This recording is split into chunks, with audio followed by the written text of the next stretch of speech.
नमस्कार मित्रांनो, या व्हिडिओमध्ये आपण काही महत्त्वाचे जीकेचे प्रश्न पाहणार आहेत जे पोलीस भरतीला तुम्हाला फिक्स मार्क देऊ शकतात.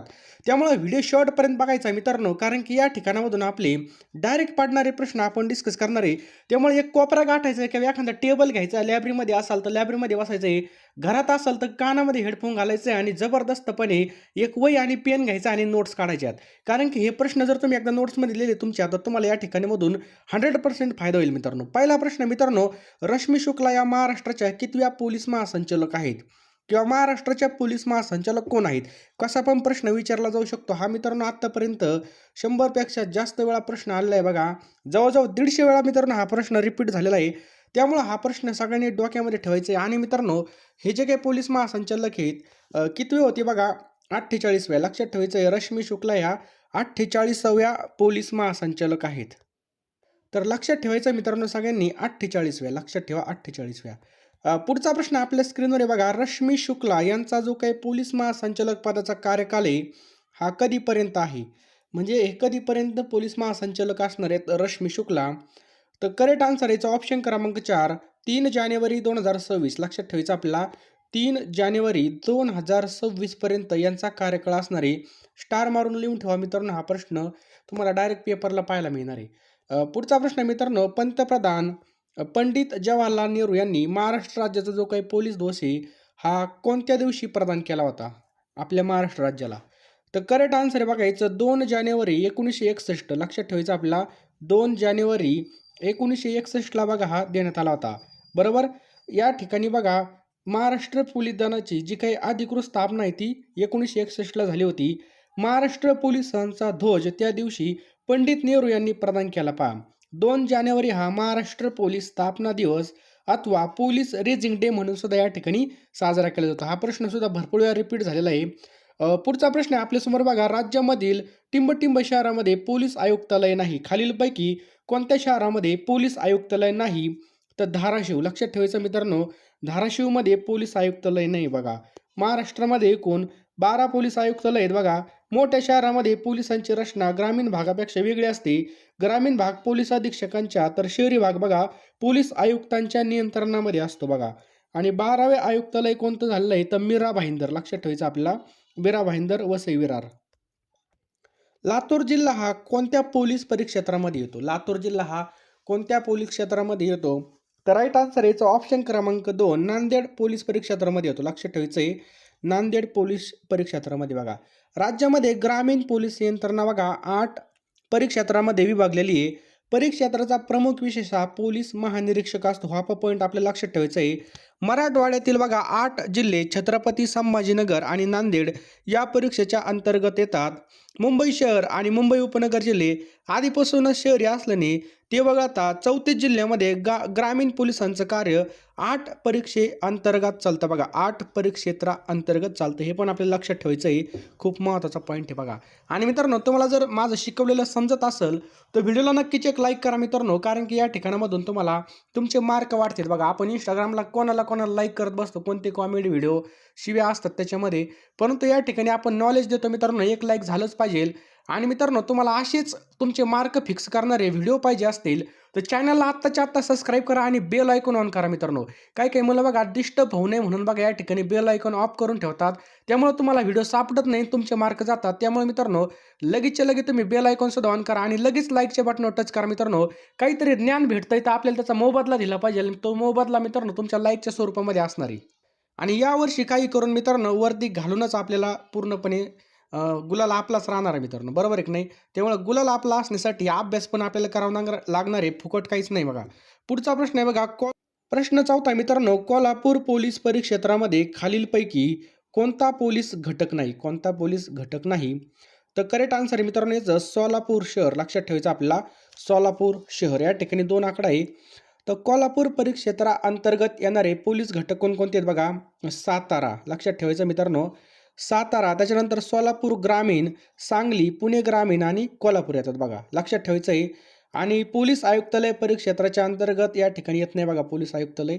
पुढचा प्रश्न आहे मित्रांनो, खालीलपैकी कोणत्या ठिकाणी पोलीस आयुक्तालय नाही? खालीलपैकी विचारले आपल्याला.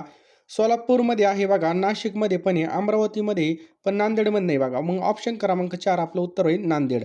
महाराष्ट्रामध्ये मी तुम्हाला सुरुवातीला सांगितलं 12 पोलीस आयुक्तालय आहेत. आयुक्तालय बघा शहरी भागासाठी असतं बघा. जे काही आयुक्तालय असतं ते शहरी भागासाठी असतं. हे पण पॉईंट लक्षात ठेवायचं आहे. आणि आयुक्तालय मित्रांनो थेट पोलीस महासंचालकाच्या नियंत्रणामध्ये कार्य करत असतं. हे पण पॉईंट आपल्याला लक्षात ठेवायचे बघा. आणि या ठिकाणी आपल्याला लक्षात ठेवायचं आहे मुंबई शहर आणि मुंबई उपनगर या 2 जिल्ह्यासाठी बघा एकच पोलीस आयुक्तालय आहे. नवी मुंबई आयुक्तालय ठाणे जिल्ह्यामध्ये येतं. म्हणजेच नवी मुंबई आणि मुंबई आयुक्तालयांचा काही संबंध नसतो बघा. पुणे जिल्ह्यामध्ये सुद्धा बघा 2 पोलीस आयुक्तालय आहेत बघा. पुणे शहर आणि पिंपरी चिंचवड शहर हे 2 आहेत बघा पुणे जिल्ह्यामध्ये सुद्धा. सर्वात जास्त आयुक्तालय मित्रांनो ठाण्यामध्ये पाहायला मिळतात आपल्याला. ठाणे शहर, त्याच्यानंतर नवी मुंबई आणि मीरा भाईंदर वसई विरार हे कुठे आहेत बघा ठाणे जिल्ह्यामध्ये आपल्याला पाहावयास मिळतात. तर मित्रांनो तुम्हाला जर चालू घडामोडी हव्या असतील तर बघा 149 मध्ये तुम्हाला या ठिकाणी चालू घडामोडी मिळणार आहेत. तुम्हाला काय करायचं आहे बघा, जो काय आपला Google Pay, फोनपे नंबर आहे हा 8275558283 याला 149 सेंड करायचे आहेत आणि त्याचा स्क्रीनशॉट WhatsAppला टाकायचा आहे. त्या ठिकाणी मित्रांनो तुम्हाला जे काही महत्त्वाचे टॉपिक झाले असतील बघा ते सगळ्याचे PDF तुम्हाला या ठिकाणी मिळणार आहेत. जे पोलीस भरती आता आपल्याकडे टाईम आहे मित्रांनो थोडाफार, तरी एवढा पण टाईम नाही. परंतु तुम्ही जर आत्ता या ठिकाणी घेतल्या नोट्स काय काय करता तर मित्रांनो की पेपर आज उद्या पेपर आहे आणि आज आपल्या नोट्स घेतात. काय उपयोग होणार आहे त्याचा? काहीच उपयोग होणार नाही. त्यामुळे आत्तापासूनच आपल्याला स्टडी करायची, त्याचा फायदा करून घ्यायचा आहे. आणि यावर्षी आपल्याला काही करून मित्रांनो वर्दी घालायची म्हणजे घालायचीच आहे मित्रांनो. कारण की असा चान्स पुन्हा येणार नाही. 17,000 पेक्षा जास्त जागा आपल्यासाठी या ठिकाणी उपलब्ध झालेल्या आहेत. मागच्या वर्षा भरतीप्रमाणेच ही सुद्धा भरती असणार आहे. त्यामुळे लगेचच्या लगे मित्रांनो आपल्या नोट्स तुम्ही विकत घ्या मित्रांनो. कारण की ₹149 काहीच नाहीत. तुम्हाला एका ग्रुपला ॲड केलं जाईल. त्या ठिकाणी तुम्हाला दररोजच्या अपडेटसुद्धा टाकले जातील. त्यामुळे लगेचच्या लगे मला 149 सेंड करा. लवकरात लवकर घ्या मित्रांनो. कारण की टाईम आपल्याकडे भरपूर कमी असणार आहे. जास्त काही सांगत नाही मित्रांनो. हा जो काही नंबर आहे याला तुम्ही 149 सेंड करू शकता आणि ह्या ज्या काही नोट्स आहेत मित्रांनो तुम्हाला WhatsAppला मी सेंड करून देईल काही सेकंदामध्येच. पुढचा प्रश्न मित्रांनो, टिंब हे राज्य पोलीस दलाचं नियतकालिक मुखपत्र आहे. तर हा प्रश्न एकदम सोपा आहे आणि बऱ्याच वेळेस रिपीट सुद्धा झालेला आहे बघा. दक्षता याचं करेक्ट आन्सर होईल बघा. दक्षता हे आपलं करेक्ट आन्सर आहे बघा. राज्य पोलीस दलाचं नियतकालिक बघा दक्षता हे मुखपत्र आहे बघा. ते दर महिन्याला या ठिकाणी प्रसिद्ध होत असतं बघा. मासिक आहे ते एक प्रकारचं. आणि राज्य पोलीस दलाचं ब्रीदवाक्य काय बघा, सदरक्षण आहे, खलनिग्रह आहे. आणि महाराष्ट्र पोलीस कायदा 1951 नुसार राज्याचं पोलीस प्रशासन या ठिकाणी काम करत असतं. हे पण आपल्याला लक्षात ठेवायचं. कायदा किती? पोलीस कायदा 1951. काही पण विचारलं जाऊ शकतं पेपरमध्ये. पुढचा प्रश्न आहे, महाराष्ट्र पोलीस दलाच्या ध्वजाचा रंग कोणता आहे? महाराष्ट्र पोलीस दलाचा ध्वजाचा रंग कोणता आहे? तर गडद निळा. लक्षात ठेवा मित्रांनो, गडद निळा आहे बघा महाराष्ट्र पोलीस दलाच्या ध्वजाचा रंग. लक्षात ठेवा. त्याच्यामध्ये बघा पांढऱ्या रंगाच्या अक्षरामध्ये सदरक्षण आहे, खलनिग्रह आहे आणि हाताचा पंजा दर्शवलेला आहे. पुढचा प्रश्न आपल्या स्क्रीनवर आहे, महाराष्ट्र राज्याच्या पोलीस ध्वजावर अभय निर्देशक म्हणून कोणतं चित्र आहे? तर हाताचा पंजा. लक्षात ठेवायचं मित्रांनो, काय बघा हाताचा पंजा. आणि महाराष्ट्र पोलिसांचा जो काही ध्वज आहे मित्रांनो हा पंडित नेहरूंनी महाराष्ट्र पोलिसांकडे सुपूर्द केला होता. लक्षात ठेवा. पुढचा प्रश्न बघूयात आपण, महाराष्ट्र पोलिसांचा रेझिंग डे स्थापना दिवस हा केव्हा साजरा केला जातो? तर लक्षात ठेवा मित्रांनो 2 जानेवारीला मित्रांनो या ठिकाणी स्थापना दिवस साजरा केला जातो. 2 जानेवारी 1961ला महाराष्ट्र पोलीस दलाची पुनर्रचना होऊन या ठिकाणी स्थापना सुद्धा झाली होती. आणि 2 जानेवारी हा महाराष्ट्र पोलीस स्थापना दिन किंवा रेझिंग डे सुद्धा या ठिकाणी आपण याला म्हणू शकतो. काय? Raising day. लक्षात ठेवा. SRPचा किती असतो? 6 मार्च असतो. हे पण लक्षात ठेवायचं आपल्याला. पुढचा प्रश्न मित्रांनो, महाराष्ट्र पोलीस दलाचं मुख्यालय कोणत्या ठिकाणी आहे? तर या ठिकाणी बरेच जण फसतात बघा. काही जण पुणे करतात. तर लक्षात ठेवायचं आहे महाराष्ट्र पोलीस दलाचं जे काही मुख्यालय आहे मित्रांनो हे मुंबई जिल्ह्यामध्ये आपल्याला पाहावयास मिळतं. कुठं? मुंबई जिल्ह्यामध्ये हे मुख्यालय आपल्याला पाहायला मिळतं. लक्षात ठेवायचं आहे आपल्याला. नेक्स्ट पहा, महाराष्ट्र पोलीस दलाचं ब्रीद वाक्य कोणतं आहे? एकदम सोपा क्वेश्चन आहे.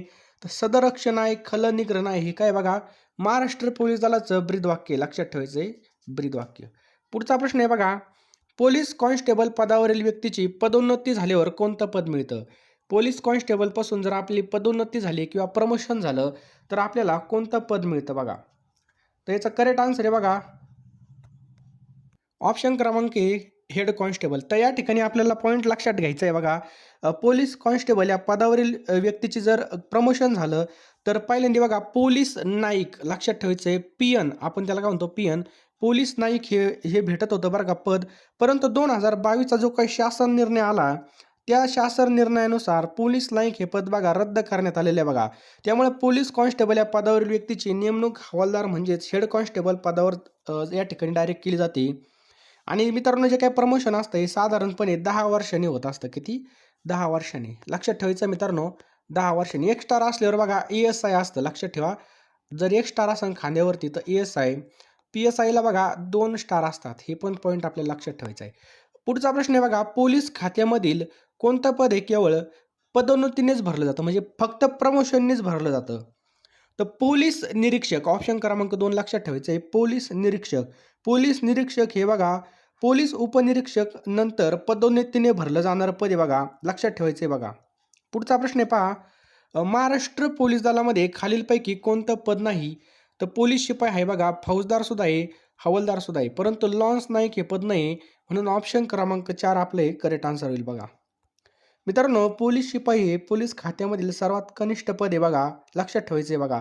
आणि लॉन्स नाईक हे भारतीय लष्करामधील हवालदार दर्जाचं पद आहे, परंतु अशा नावानं कोणतंच पद आहे आपल्या महाराष्ट्र पोलीस दलामध्ये पाहायला मिळत नाही. आणि फौजदार म्हणजेच काय? PSI. PSI म्हणजेच काय? पोलीस उपनिरीक्षक. हे पण आपल्याला पॉईंट लक्षात ठेवायचं आहे. पुढचा प्रश्न आपल्या स्क्रीनवर आहे बघा, पुढीलपैकी कोणता अधिकारी सर्वात वरिष्ठ दर्जाचा आहे? पुढीलपैकी कोणता अधिकारी सर्वात वरिष्ठ दर्जाचा आहे? तर अप्पर पोलीस महासंचालक. लक्षात ठेवायचं आहे बघा, अप्पर पोलीस महासंचालक. पोलीस प्रशासनामधील सर्वात कनिष्ठ पद आपण बघितलं कोणतं आहे बघा? शिपाई आहे. आणि सर्वात वरिष्ठ पद कोणतं आहे बघा? पोलीस महासंचालक. लक्षात ठेवायचं आहे, पोलीस महासंचालक हे सर्वात वरिष्ठ पद आहे बघा, लक्षात ठेवायचं आहे बघा. आपल्याला या ठिकाणी पुढीलपैकी विचारलं होतं. पुढचा प्रश्न आहे बघा, महाराष्ट्र पोलीस दलामध्ये परिक्षेत्राचे प्रमुख अधिकारी खालीलपैकी कोण असतात? तर महाराष्ट्र पोलीस दलामध्ये परिक्षेत्राचे प्रमुख अधिकारी कोण असतात? असा जर प्रश्न आला तर बघा ऑप्शन क्रमांक आपल्याला या ठिकाणी करेक्ट द्यायचं आहे. विशेष पोलीस महानिरीक्षक. कोण असतात बघा? विशेष पोलीस महानिरीक्षक असतात. महाराष्ट्रामध्ये ग्रामीण पोलीस यंत्रणेमध्ये बघा 8 परिक्षेत्र आहेत, लक्षात ठेवायचं आहे. त्याच्या अंतर्गत 34, लक्षात ठेवा, 34 ग्रामीण जिल्हा पोलीस दल कार्यरत आहेत बघा. साधारणपणे 5 ते 6 जिल्ह्यांसाठी एक परिक्षेत्र असतं, हे पण पॉईंट आपल्याला लक्षात ठेवायचं आहे. पुढचा प्रश्न आहे मित्रांनो, पोलीस उपअधीक्षक दर्जाच्या अधिकाऱ्याच्या गणवेशामध्ये खांद्यावर कोणकोणते चिन्ह असतात? तर कोणकोणते चिन्ह असतात? लक्षात ठेवा, 3 स्टार असतात, लक्षात ठेवायचं आपल्याला. 3 स्टार आपल्याला. तर मित्रांनो, या पदाची निवड ही MPSC मार्फत केली जाते, लक्षात ठेवायचं. MPSC मार्फत अथवा पोलीस निरीक्षकांच्या पदोन्नतीने केली जाते पहा, म्हणजे होत असते. आणि यांच्या खांद्यावर बघा, उपअधीक्षकांच्या खांद्यावर 3 स्टार मपोसे, लक्षात ठेवायचं, 3 स्टार आणि मपोसे असं नाव असतं, मपोसे. पुढचा प्रश्न आहे पहा. चला, पुढचा प्रश्न आपके स्क्रीन के ऊपर ये रहा. पोलीस निरीक्षक यांच्या गणवेशामध्ये खांद्यावर काय असतं बघा? पोलीस निरीक्षक यांच्या गणवेशात तर बघा या ठिकाणी आपल्याला लक्षात ठेवायचं आहे, 3 स्टार असतील बघा. त्याच्यानंतर लाल आणि निळी फीत आणि मपोसे असतील बघा. लाल आणि निळी आपल्याला रिबीन पाहायला मिळते बघा, छोटी अशी स्टारच्या साईडला. 3 स्टार, लाल निळी फीत आणि मपोसे आपल्याला पाहावयास मिळतं. पुढचा प्रश्न आहे मित्रांनो, महाराष्ट्र पोलीस ध्वजामधील टिंबटिंब हे पारंपरिक चिन्ह आहे. तर मित्रांनो, व्हिडिओ शेवटपर्यंत बघा. हे प्रश्न खूप आणि खूप महत्त्वाचे आहेत बघा. तुम्हाला हे मार्क डायरेक्ट फिक्स करून दिले जातील. तर महाराष्ट्र पोलीस ध्वजामधील कोणतं पारंपरिक चिन्ह आहे? पंचकोनी तारा. लक्षात ठेवा, पंचकोनी तारा हे चिन्ह आहे बघा. 1 मे 1960 रोजी आपल्या महाराष्ट्राची निर्मिती झाली होती. आणि 1961ला काय केलं होतं बघा? पंडित जवाहरलाल नेहरू यांनी महाराष्ट्र पोलिसांना हा ध्वज सोपवला होता बघा. हे पण पॉईंट आपल्याला लक्षात ठेवायचं आहे. आणि भारताचा झेंडा, महाराष्ट्र पोलिसांचा झेंडा एकमेकाला छेदतात आणि यामध्ये पंचकोनी चिन्ह असतं. पुढचा प्रश्न आहे मित्रांनो, राज्यामधील पोलीस दलामध्ये सर्वोच्च पद कोणतं असतं? तर पोलीस महासंचालक मित्रांनो राज्यामधील सर्वोच्च पोलीस अधिकारी असतात. ते भारतीय सेवेमधील IPS अधिकारी सुद्धा असतात, लक्षात ठेवायचं आपल्याला. IPS अधिकारी असतात. त्यांची जी काही नेमणूक आहे राज्य सरकार करत असते आणि त्यांच्या प्रशासकीय नियंत्रणामध्ये राज्यातील सर्व पोलीस कार्य करत असतात, लक्षात ठेवायचं आहे बघा. तर राज्यामधील पोलीस दलामधील सर्वोच्च पद कोणतं आहे? तर पोलीस महासंचालक आहे, आपल्याला लक्षात ठेवायचं आहे, पोलीस महासंचालक. जिल्हा स्तरावरील पोलीस खात्याचा प्रमुख कोण असतात? त्याचं करेक्ट आन्सर आहे बघा, जिल्हा स्तरावर पोलीस खात्याचा प्रमुख कोण असतं बघा? ऑप्शन क्रमांक 1 पोलीस अधीक्षक असतात, लक्षात ठेवायचं आपल्याला. पोलीस अधीक्षक हे असतात बघा. पोलीस अधीक्षक हे बघा जिल्हा स्तरावरील पोलीस खात्याचे प्रमुख असतात. पोलीस आयुक्त हे बघा तुलनेत मोठ्या शहरामध्ये पोलीस खात्याचे प्रमुख असतात बघा. आणि पोलीस महासंचालक हे राज्याच्या पोलीस खात्याचे प्रशासकीय प्रमुख असतात बघा. आणि राज्याचे गृहमंत्री हे राज्याच्या पोलीस खात्याचे राजकीय प्रमुख असतात. कोण? गृहमंत्री. हे सगळे पॉईंट लक्षात ठेवा. अगला क्वेश्चन आपके स्क्रीन के ऊपर, महाराष्ट्र पोलिसांचं कोणतं बल हे नक्षलवाद्यांच्या मुकाबला करण्यासाठी बनवलेलं आहे बघा. महाराष्ट्र पोलिसांचं तर C-16 लक्षात ठेवायचं आपल्याला, C-60. तर मित्रांनो या जे काही बल आहे या बलाची स्थापना 1990 मध्ये करण्यात आली होती. कधी? 1990 मध्ये. आणि हे कुठे आहे बघा? गडचिरोली. यांचं कार्यक्षेत्र कुठे आहे? गडचिरोली. स्थानिक आदिवासींना पोलीस दलामध्ये भरती केलं जातं आणि नक्षलवाद्यांच्या विरोधामध्ये लढण्यासाठी त्यांना सर्व या ठिकाणी ट्रेनिंग दिली जाते बघा. सुरुवातीला या पथकामध्ये बघा 60 जवान होते. किती? 60 जवान होते. म्हणून याला मित्रांनो C-60 हे नाव पडलं होतं. आलं लक्षात? आणि सध्या या पथकामध्ये 100 पेक्षा अधिक जवान आहेत बघा. अगला क्वेश्चन पहा, महाराष्ट्र पोलीस अकॅडमी खालीलपैकी कोणत्या ठिकाणी आहे? अतिशय सोपा क्वेश्चन आहे. तर हा प्रश्न बघा बऱ्याच वेळा पेपरला रिपीट झालेला बघा. 30-40 वेळा मित्रांनो हा प्रश्न रिपीट झालेला आहे. तर महाराष्ट्र पोलीस अकॅडमी खालीलपैकी कोणत्या ठिकाणी आहे? तर नाशिक जिल्ह्यामध्ये मित्रांनो महाराष्ट्र पोलीस या ठिकाणी अकॅडमी आहे. नाशिक या ठिकाणामधील त्र्यंबक रोड या ठिकाणी बघा महाराष्ट्र पोलीस अकॅडमी बघा. या ठिकाणी बघा पोलीस उपनिरीक्षक, लक्षात ठेवा, पोलीस उपअधीक्षक यांना नियमित प्रशिक्षण या ठिकाणी दिलं जातं. तसेच बघा पोलीस खात्यामधील विविध वर्गाच्या अधिकाऱ्यांना वेळोवेळी प्रशिक्षण देण्याचं सुद्धा हे महत्त्वाचं केंद्र आहे बघा. याची स्थापना कधी झाली होती? लक्षात ठेवा मित्रांनो, तर 1906 मध्ये या ठिकाणी स्थापना झाली होती. लक्षात ठेवायचं 1906 मध्ये. पुढचा प्रश्न पहा, 26 नोव्हेंबर 2008ला बघा 26 नोव्हेंबर 2008ला मुंबई या ठिकाणी झालेल्या दहशतवादी हल्ल्याच्या पार्श्वभूमीवर महाराष्ट्र पोलीस दलाने कोणती यंत्रणा स्थापन केली? तर कोणती यंत्रणा या ठिकाणी स्थापन केली? फोर्स 1. लक्षात ठेवायचं आपल्याला, फोर्स 1. लक्षात ठेवा मित्रांनो, फोर्स 1. आणि मित्रांनो जे काही फोर्स 1 आहे याचं मुख्यालय कोणत्या ठिकाणी आहे? तर गोरेगाव या ठिकाणी बघा. यामध्ये 200 पेक्षा जास्त, लक्षात ठेवा, 200 पेक्षा जास्त जवान या पथकामध्ये आहेत. हे पण आपल्याला लक्षात ठेवायचं आहे. पुढचा प्रश्न मित्रांनो, नॅशनल पोलीस अकॅडमी कोणत्या ठिकाणी आहे? नॅशनल पोलीस अकॅडमी कोणत्या ठिकाणी आहे? तर हैदराबादमध्ये मित्रांनो नॅशनल पोलीस अकॅडमी बघा. हैदराबाद, तेलंगणा या ठिकाणी. यामध्ये बघा भारताचे पहिले जे काही गृहमंत्री होते सरदार वल्लभभाई पटेल यांचे नाव देण्यात आलेले आहे. आणि त्या ठिकाणी बघा IPSची या ठिकाणी प्रशिक्षण किंवा ट्रेनिंग होते. नेक्स्ट पहा, महाराष्ट्र गुप्तवार्ता प्रबोधिनी कोणत्या शहरामध्ये आहे? महाराष्ट्र गुप्तवार्ता तर पुण्यामध्ये, लक्षात ठेवायचं मित्रांनो, पुणेमध्ये स्थित आहे. मुख्यालय लक्षात ठेवायचं आहे.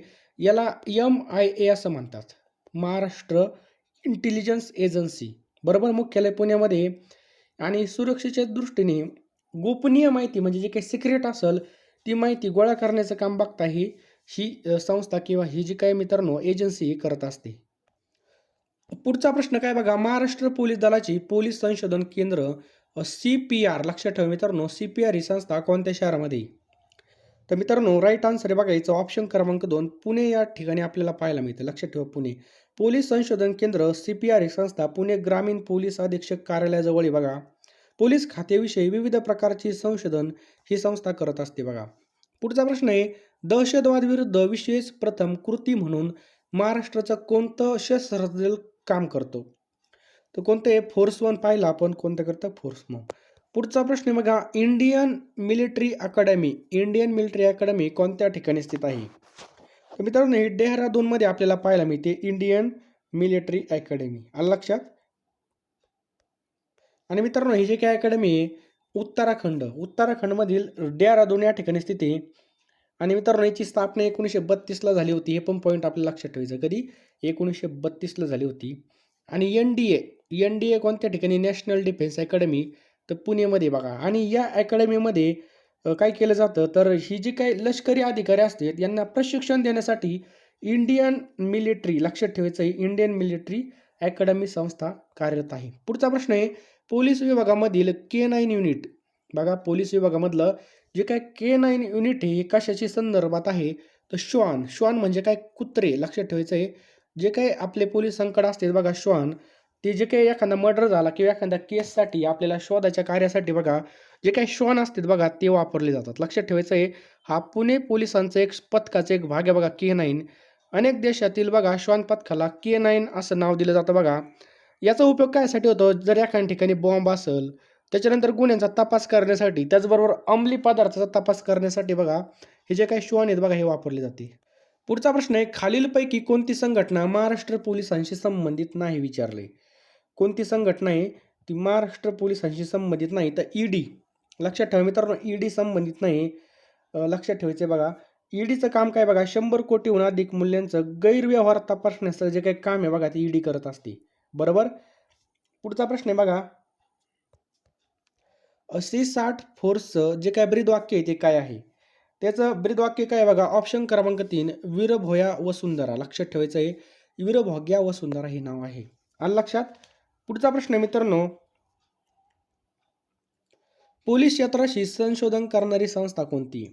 पोलीस संस्था, पोलीस संबंधित संशोधन करणारी, तर BPR&D. लक्षात ठेवा, BPR&D ही लक्षात ठेवायचं. Bureau of police research and development. स्थापना 1948ला झाली होती. आलं लक्षात. मुख्यालय कुठे बघा, दिल्लीमध्ये मुख्यालय. आणि याचा उद्देश काय बघा, पोलीस खात्याशी संबंधित संशोधन आणि विकास. पुढचा प्रश्न आहे बघा, फोर्स 1 काय आहे, तर महाराष्ट्र पोलीस कमांडो बल आहे फोर्स 1. आलं लक्षात. हे कशासाठी स्थापन केलं होतं, तर 26/11चा जो काही आतंकवादी हमला झाला होता त्यासाठी याची स्थापना झाली होती. लक्षात ठेवायचं आहे. आणि याची रचना NSG प्रमाणे बघा. हे महाराष्ट्राचं कमांडो पथक आहे बघा. आणि याचा उद्देश आहे दहशतवादी हल्ल्यापासून मुंबईची सुरक्षा करणे. महाराष्ट्र राज्य गुन्हे अन्वेषण विभागाचे मुख्यालय खालीलपैकी कोणत्या ठिकाणी आहे, तर पुणे जिल्ह्यामध्ये मित्रांनो महाराष्ट्र राज्य गुन्हे अन्वेषण विभागाचं मुख्यालय कुठं, पुण्यामध्ये बघा. लक्षात ठेवा मित्रांनो, CIDचा लॉंग फॉर्म काय होतो, लक्षात ठेवा मित्रांनो, क्रिमिनल इन्व्हेस्टिगेशन डिपार्टमेंट. स्थापना काय झाली 1905 मध्ये.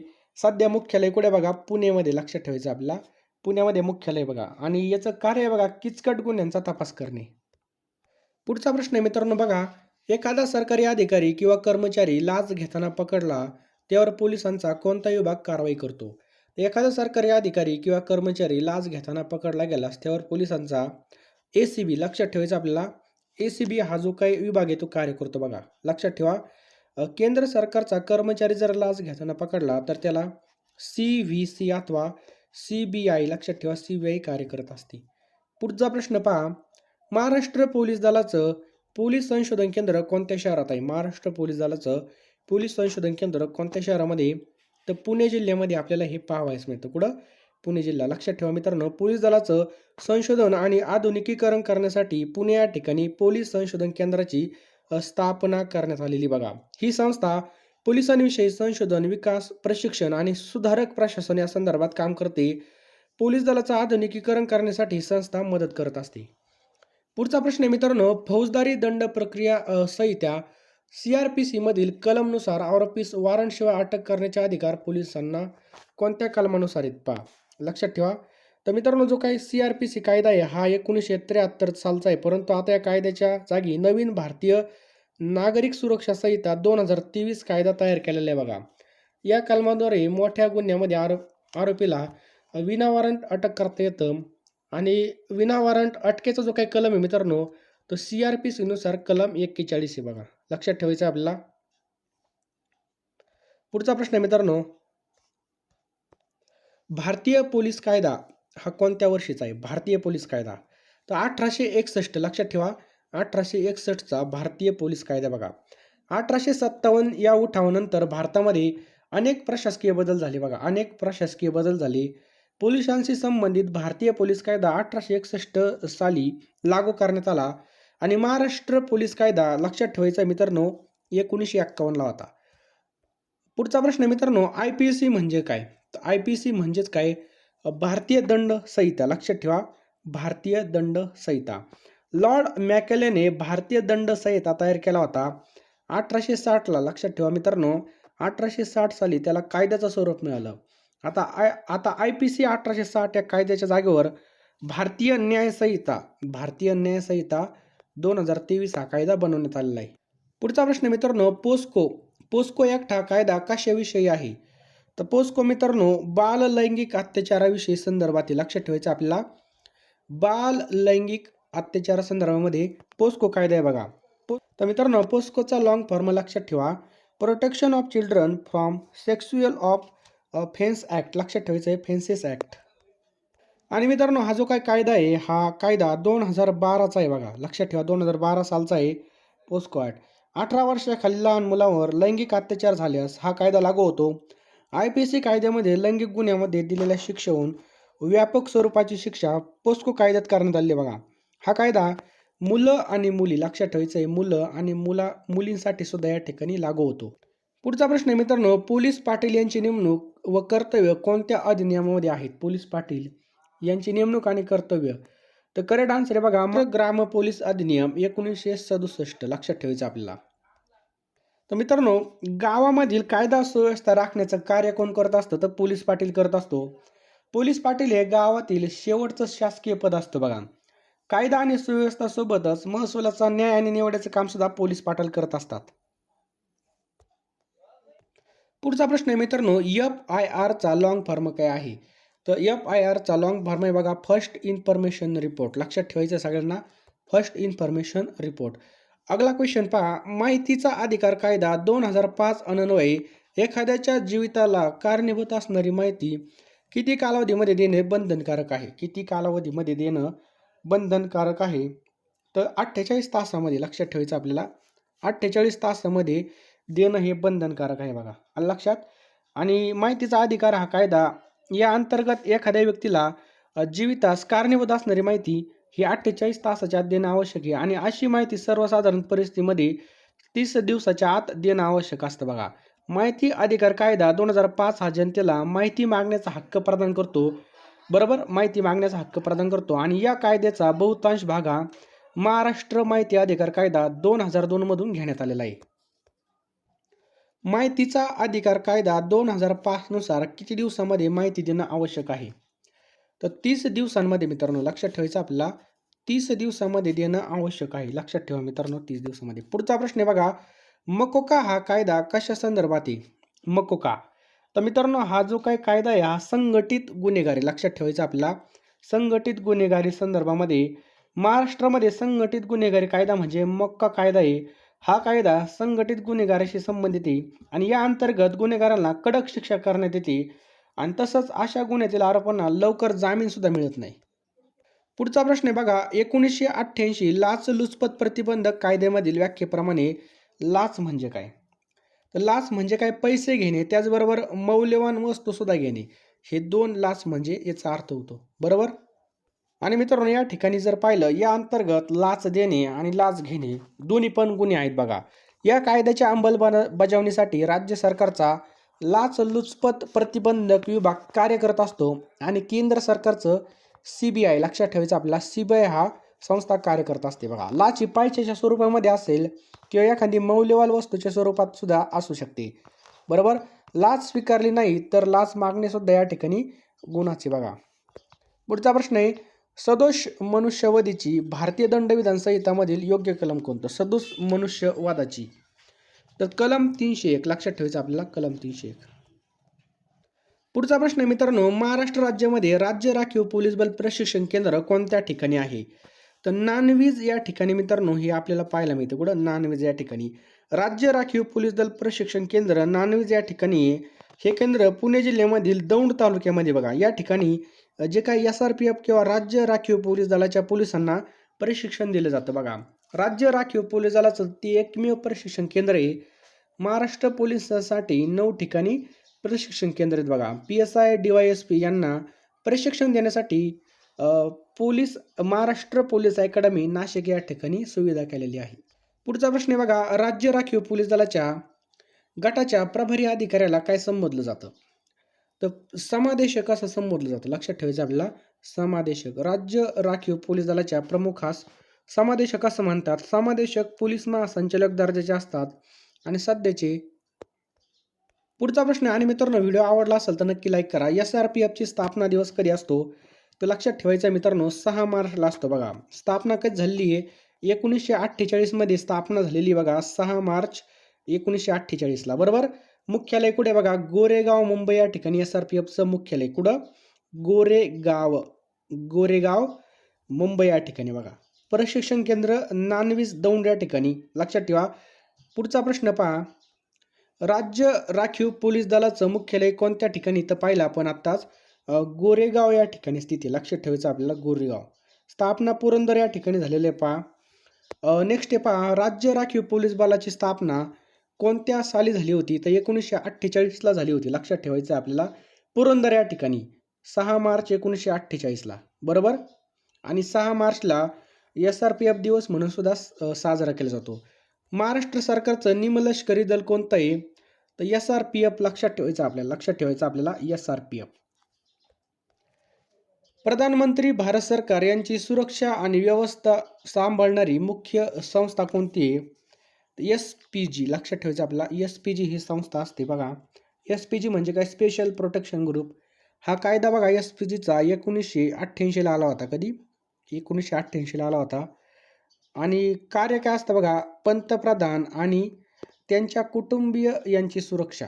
पुढचा प्रश्न बघा, खालीलपैकी कोणत्या संस्थेचा सर्वोत्तम सुरक्षा हा नारा आहे? सर्वोत्तम सुरक्षा हा नारा आहे तर राष्ट्रीय सुरक्षा रक्षक. लक्षात ठेवायचं आपल्याला राष्ट्रीय सुरक्षा रक्षक.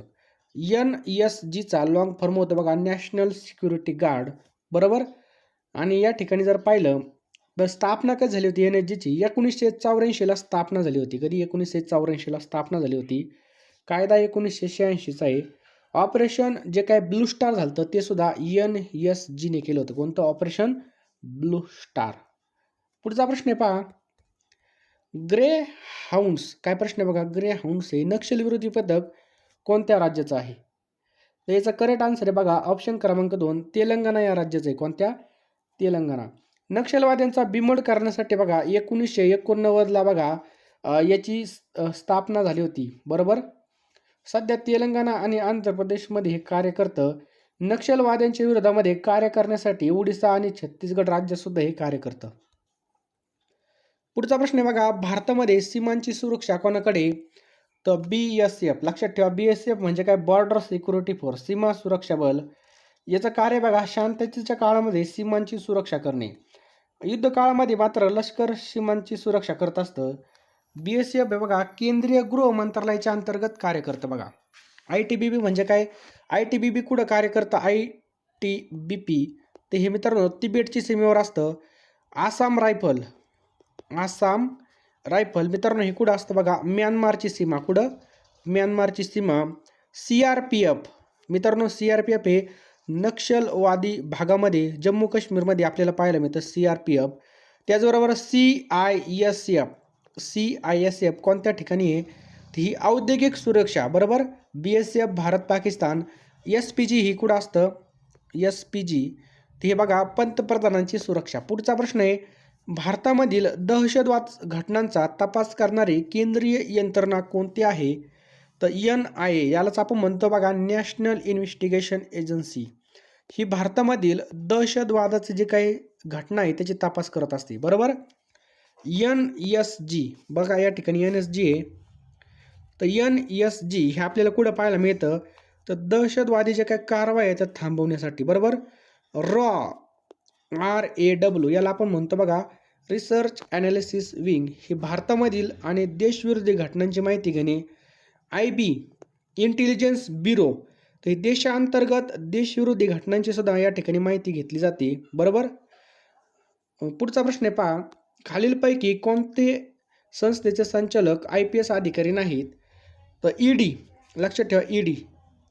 बरोबर. ED ही भारतामधील बघा 100 कोटीपेक्षा जास्त अधिक किमतीचे गैरव्यवहार तपासते बघा. EDचे प्रमुख वरिष्ठ IRS अधिकारी असतात. लक्षात ठेवायचं आपल्याला IRS अधिकारी असतात. IB, RAW, CBI, CRPF, CISF बघा हे जे काही मित्रांनो यांचे प्रमुख IPS अधिकारी असतात. खालीलपैकी कोणती संस्था पॅरामिलिटरी फोर्स नाही? तर NIA. बाकी बघा CRPF, BSF आणि NSG हे काय बघा पॅरामिलिटरी फोर्स हे बघा आपल्याला हे सगळ्यांना माहीत पाहिजे. बरोबर.